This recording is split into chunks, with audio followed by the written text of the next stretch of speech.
You are the best thing that has ever happened to me. Second only to this star on the Hollywood Walk of Fame. Ryan Reynolds, how's it going? Great. Why? What have you heard? It's amazing having Ryan be the Green Lantern because he is, as you guys can see, impossibly likable.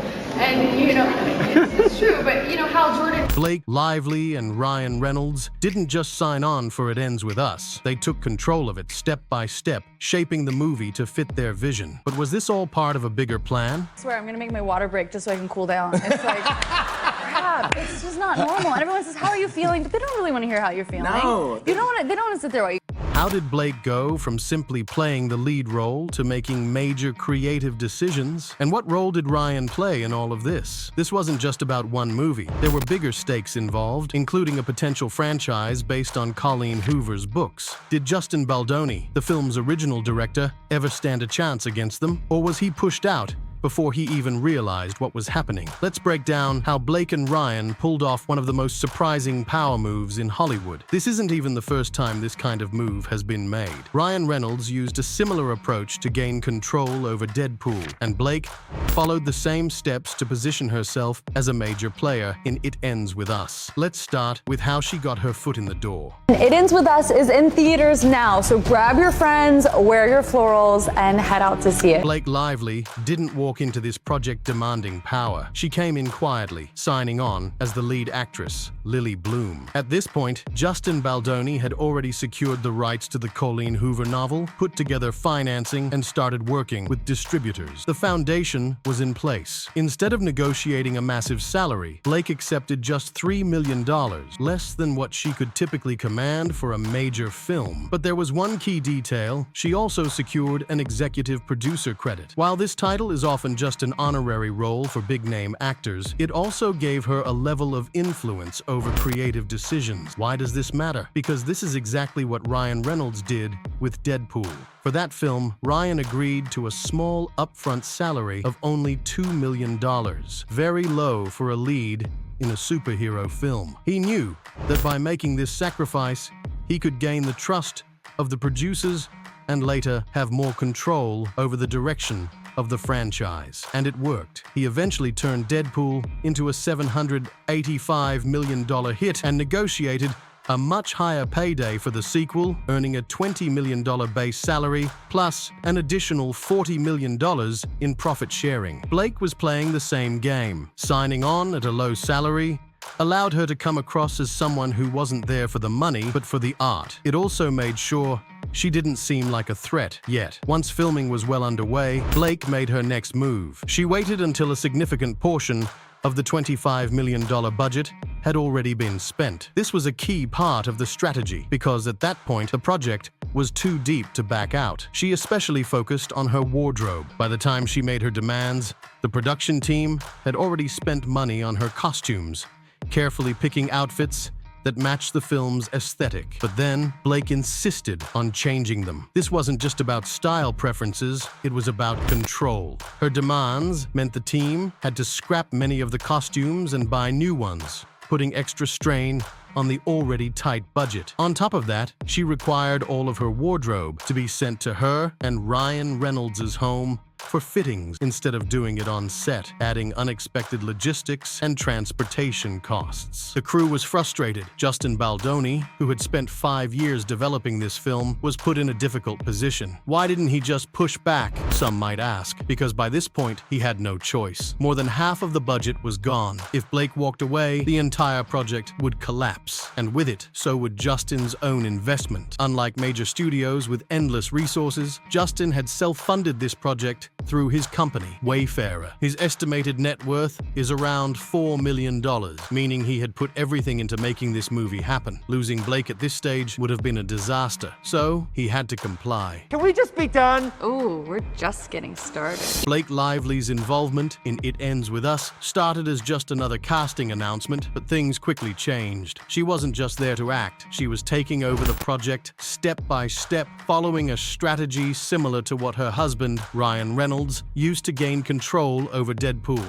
Guilty on all charges, Your Honor. With each move, she pushed director Justin Baldoni further out of power, making sure her influence shaped the final film. Once filming began, Blake started making major changes. Her husband, Ryan Reynolds, had shaped Deadpool by controlling its tone and marketing. Now Blake was doing the same with It Ends With Us. Director Justin Baldoni was sidelined as Blake rewrote key parts of the script. Ryan also stepped in, altering important scenes without Justin's approval. Blake made sure Justin accepted these changes by inviting him over to discuss ideas, only for him to find Ryan and Taylor Swift already backing her decisions. Feeling pressured, he pushed back, saying, "I'm the director." Later that night, Blake messaged him, disappointed by his reaction. At 2 a.m., Justin replied, "Reading the second part of your message, my heart sank. But it's really good and going to make the movie sing, like you said." That was it. Blake's version stayed. Where in God's name is the intimacy coordinator? When Hollywood's writers and actors' strikes hit, Blake used the opportunity to strengthen her control.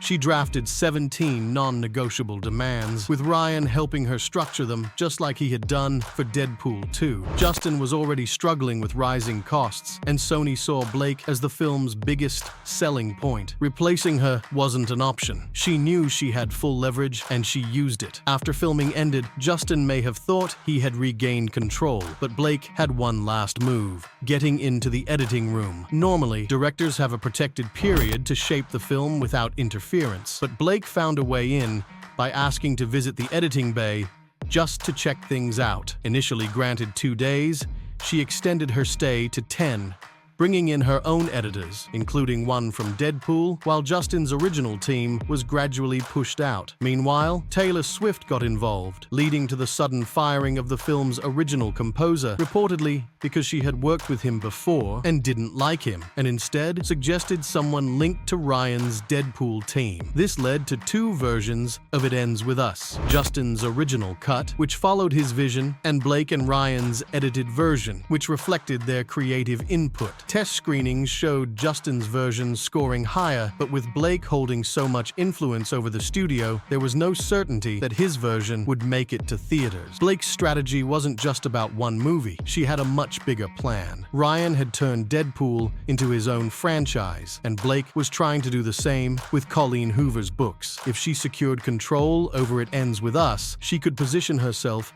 as the producer for future Hoover adaptations, building her own film empire. Even Colleen Hoover seemed to support her. She recently launched a production company called Heart Bones Entertainment, leading many to believe she was working with Blake and Ryan on future projects. Blake wasn't just acting in this film, she was setting herself up for long-term power in Hollywood. Whether Justin Baldoni's version of It Ends With Us ever sees the light of day remains uncertain, but one thing is clear: Blake and Ryan played their cards masterfully, leaving Justin with little control over his own project. Just when Justin thought things couldn't get any worse, Blake made her biggest move yet, a direct threat. She told him straight up, "If my version of the film isn't used, I'm out, and I'm taking the author with me." This wasn't just a casual argument, it was a turning point. Blake made it clear that if her cut wasn't chosen, she wouldn't promote the movie at all, and she wasn't bluffing. This was a nightmare for Justin. The studio had invested a lot in Blake as the lead, and without her, the film would struggle. No interviews, no red carpet appearances, no big magazine covers. It would be a disaster. Blake and Ryan knew exactly what they were doing. They understood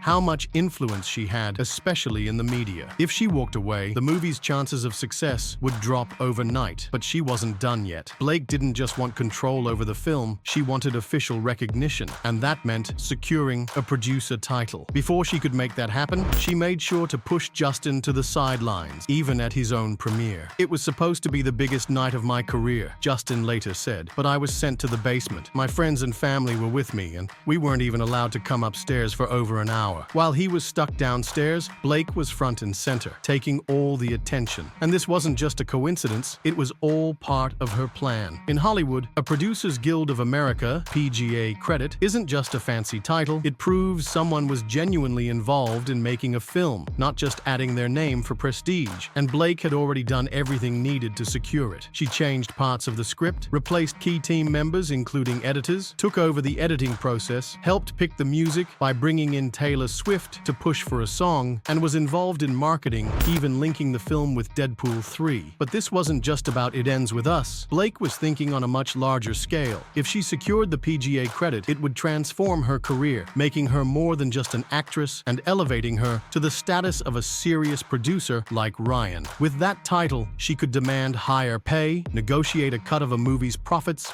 and gain full creative control over future projects, ensuring she had the final say in what she worked on and how it was made. And it didn't stop there. Blake had her eye on something even bigger, turning all of Colleen Hoover's books into movies. When a reporter asked her about it, she smiled and said, "If Colleen has the rights, I'll follow her anywhere." Colleen herself seemed on board with the idea. She even started her own production company, Heartbones Entertainment, which many believe is a sign that she's teaming up with Blake and Ryan to create an entire franchise. Blake wasn't just trying to control one movie. She was trying to build an empire. But as we've seen before, power moves like these don't always go as planned, and sometimes pushing too hard can backfire in ways no one expects. What do you think about this? Do let us know in the comment section below, and for more such amazing videos, do subscribe to our channel.